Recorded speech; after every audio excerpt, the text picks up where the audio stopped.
Texas saw a record number of voters and long lines for the state's first day of early voting on Tuesday. According to the Texas Tribune, voters in Harris County shattered the record on the first day of in-person voting with more than 128,000 ballots cast and more than 1 million cast statewide. This as the race in Texas remains close. The latest morning consult poll places President Trump up to just outside the margin of error. It's also, if you believe some polls, a tight Senate race with John Cornyn. Joining us now, professor of the Lyndon B. Johnson School of Public Affairs at the University of Texas and an MSNBC contributor, Victoria DeFrancesco Soto, and professor of history at Tulane University, Walter Isaacson, and former senior advisor for the House Oversight Committee, Kurt Bardella. He's the senior advisor to the Lincoln Project. Victoria, we saw in 2018 a lot of my old friends that were in safe Republican seats in the suburbs of Dallas, losing those seats. I'm curious, as you look at the poll numbers now, we've been talking about this for a decade, that at some point Texas goes purple and then blue. Are we at a stage now where Texas is officially purple? I would officially give it the purple mark. I don't know if I'm going to say it's absolutely blue. We're going to see in a couple of weeks, but all indications point to it getting more and more purple. We have had over 1 million folks register to vote since 2018. And let me point out, Joe, remember Beto lost by 200,000 votes in 2018. And over the course of that time, we've seen 1 million new voters. At the same time, Republicans know this. I mean, there's a reason why at every turn they're putting up blocks and trying to restrict voting when there's no large-scale evidence of voter fraud. There's nothing of that. They are worried. They are worried about the state turning purple and eventually blue, and they're also worried about those 38 electoral college votes. Next to California, we have the most electoral college votes. So I think just seeing the number of lawsuits the Republican Party in Texas is putting forward indicates how scared they are. And then you couple that with the record-breaking early turnout, there's a lot of cause to be nervous by the GOP here. Walter, can you compare what you saw during the days of segregation and what you saw in the 1960s as conservative Democratic governors tried to stop black voters from voting in overwhelming numbers? Can you compare that to what we see, like, for instance, in Texas, where now Greg Abbott is actually trying to limit voting drop boxes to 1 per county, which is beyond outrageous, especially for a county like Harris County. Do you see parallels there? Yeah, I think voter suppression is a dagger in the heart of democracy. And if indeed the Republicans keep doing it, I think it will terribly rebound against them. You know, tomorrow morning, I'm going to go vote early here in Louisiana, and the arena, you know, because the NBA has done it, is open for voting. I suspect there'll be long lines, but I think there are people who are saying, I'm going to get out there and I'm going to vote the first day, even though there are long lines, because I'm reacting against this attempts at voter suppression. And I think what we're seeing, just like you talked about in Texas, is we're seeing a bifurcation in southern states in particular, where certain cities, whether it's Austin and Houston and even Dallas to some extent, have become very Democratic. Austin, in particular. Same with New Orleans. It's a sort of blue enclave in a red state.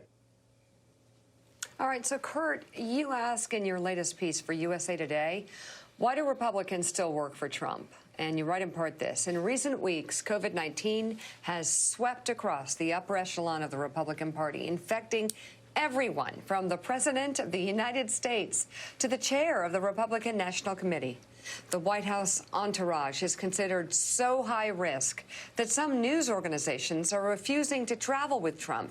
And Senate Majority Leader Mitch McConnell said last week he hasn't been to the White House since early August due to lax COVID rules.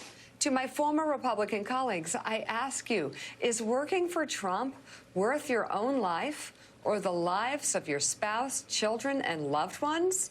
It doesn't matter what job you get next, what contract you land, what promotion you're up for, if you're dead. Think about it. Those you serve have knowingly put you in harm's way. They don't care about your health.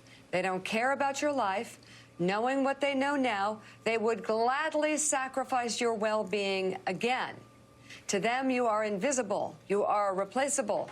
You are disposable. And Kurt, you know, the words hurt, but still think the same people are going to go to work to do today and operate in the same fashion. Why is it?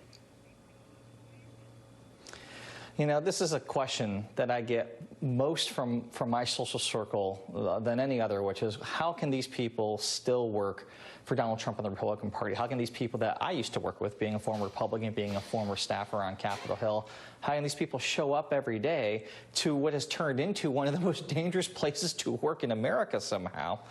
And you know, that's the question that I grapple with in this piece for USA Today. And the only answer that I've been able to surmise in talking with people that I still know that are still working for Republicans, still working for Trump, is that they don't know what else to do with themselves professionally. You know, Washington is built in a way, and I know Joe knows this being a former congressman, where your political identity is your team. And once you're on that team, it's really hard to make a change and go somewhere else. When I left the Republican Party a couple of years ago, there was no Lincoln Project yet. There was no Vote Vets or Republican Voters Against Trump or all these organizations we've seen come to light now. I was out there on my own trying to figure it out, and I didn't know where my next paycheck was going to come from. I didn't know what I was going to do professionally to make ends meet. The professional network I spent my career building had been evaporated from me by making the change and leaving the party and speaking out. And so that's the conundrum that I think so many people genuinely face. I don't think that most people who work in this government right now actually like Donald Trump, actually believe in him, and are actually hoping he wins again. I just think that they don't know what else to do with themselves. And in a place that operates only on self-interest, I'm trying to make the point that it is now in your self-interest, your own health's self-interest, to walk away from this while you still can. There's certainly a lot more of you now, Kurt. Victoria, quickly before I let you go, I want to ask you about the state of the presidential race right now in the state you cover, the state where you work, in Texas. There are a lot of polls showing it's neck and neck. I think there are a lot of people who don't quite believe that Joe Biden actually could win that state. People who look at the change in Texas weren't sure it would happen by now in 2020, maybe 24 or 28. Does Joe Biden have a real chance to snatch those 38 electoral votes? You know, I went from dubious to cautiously optimistic. I think that there is a real chance, if we see these early vote numbers that we've seen so far keep up, I think Joe Biden could grab those 38 votes. Wow. All right, Victoria, thank you so much for being with us.